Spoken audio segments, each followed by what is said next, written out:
Hello guys, welcome back to our channel. In this video, we are going to see important questions of accounting standards, Bcom third year, fourth semester. In this video, I will tell you how to score good marks. So please watch the video till end.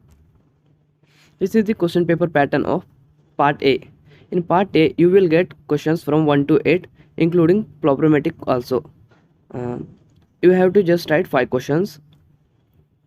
In part B, you will get questions from 9 to 13, and each question has internal choice like 9A or 9B, and this bit include theory question as well as problematic also. This is the part B, like ninth question from first unit, 10th question from second unit, and so on. Important questions of first unit. I given 5 questions. Read all the questions. In second unit, you will get theory as well as problematic also. So try to read all the questions. In third unit also problem and theory.